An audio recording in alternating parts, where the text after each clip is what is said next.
মোৰ মতাৰ লগত ঘূৰি ফুৰিছে এইজনী বুনৰীয়ে।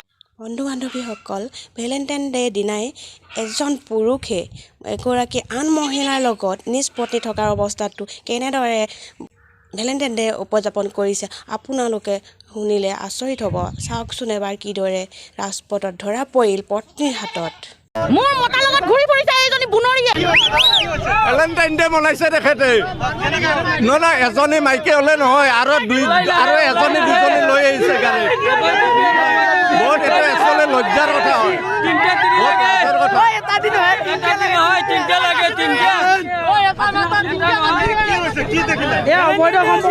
ভেলেণ্টাইন ডে দেখা পালো আপোনাৰ ভেলেণ্টাইন ডে আছে ন?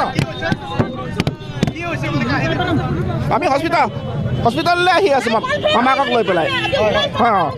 ৰেমা হস্পিটাললৈ আহি আছো। আহাৰ লগে লগে আক্ৰমণ কৰিছে। মোৰ ঘৰ ধ্বংস কৰি দিলে। আজি 19 চনৰ পৰা মোক জ্বলাই আছে এই বুনৰীয়ে। মোৰ ঘৰ ধ্বংস কৰি দিলে। মোৰ ল'ৰা এটা আছে তাত ধ্বংস কৰি দিলে। চাল্লা নামিব দে, গাড়ী নামিব দে। মোৰ গাড়ী হয় এখন। মই 2 লাখ টকা দি গাড়ী 3 লাখ টকা দি গাড়ী কিনি থৈছো। মোৰ গাড়ী নামিব দে। চাল্লা মোৰ গাড়ীত চালা বেলেগ মাইকী উঠাইলে ঘূৰি ফুৰিছে। মৌচুমী মহন্ত বিধৱা মাইকী মৌচুমী মহন্ত। বিধৱা মহিলাৰ বুলি উল্লেখ কৰিছে। এই বুঢ়া মানে ভেলেণ্টাইন ডে পাতি আছে।